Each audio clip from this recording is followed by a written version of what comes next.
Welcome back. If you just joined us, we've been looking at the campaign slogan called Change Begins With Me that was recently launched by the federal government of Nigeria. And our guest on this episode of Question Time is the Honorable Minister of Information and Culture, Mohammed.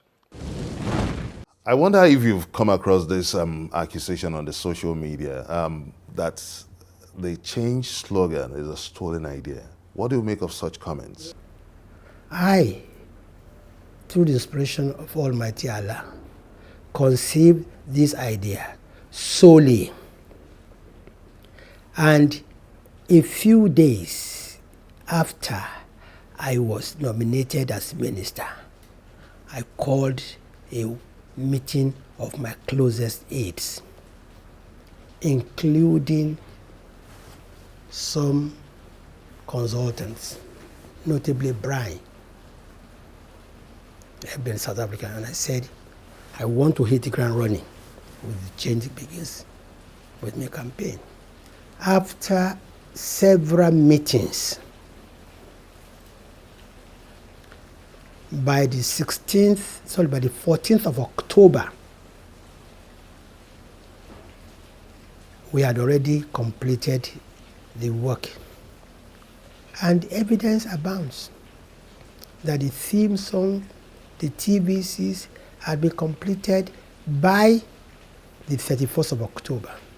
Now let's look at the communication apparatus, the communication strategy of this administration. Many people feel that there is a deficiency somewhere along the chain of communication in this administration. What do you think? Because they feel that the president is not speaking enough to Nigerians. You see, every administration will have its own communication strategy. This is a government in which Mr. President believes that the ministers and his appointees will not be teleguided. He will not micromanage, the way they run their offices. And believe me sincerely, there's been enough communication about this government from the various ministers, from the various spokespersons, from the various, ministries. Now, Mr. President's style is clearly unique. Because I'm a member of the ESCO, and I know that this is one of the most democratic, administration. On any issues, everybody will express his own views, and at the end of the day, it is the aggregate of the opinions that will be sustained. Now, if you expect, Mr. President has ministers precisely for those purposes. So, if you have a problem with the economy, you have a problem with security, you have a problem with the industry, each of these ministers should come out and talk. But when it is important, Mr. President will address the nation. Recently, you made comments regarding the economic recession where you blamed the recession on excessive reliance on the oil sector, and you also gave statistics. You said 60% of the nation's GDP comes from the oil sector. So now, looking at it as a follow-up to this now, what exactly is the state of Nigeria's refinery?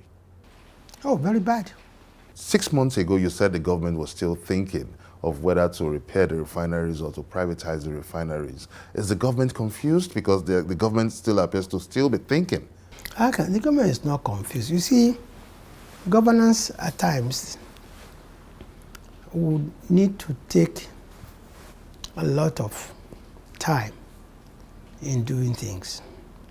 In the first instance, there are the laws about privatization which are quite burdensome at times. And one of the things we're trying to do is to cut down the red tapes and bureaucracy in governance. Take, for instance, today. If I want to buy a generator in my office, I must advertise for 6 weeks. We believe that such, procedures should be, amended But you cannot do it by executive fiat. Probably have to do it by going back to Parliament. So some of the constraints we are facing today about privatization or about leasing probably has a lot to do with the fact that we have to also to abide with the due process. Honorable Minister of Information and Culture, thank you for joining us on this episode of Question Time. Thank you very much indeed. Thank you very much. Thank you. And that's it on this episode of Question Time. You may also send us your comments on our various social media platforms showing on your screen. Join us next week on another exciting episode of the show on Channels Television. Many thanks for watching. I'm Benga Ashiru. Bye for now.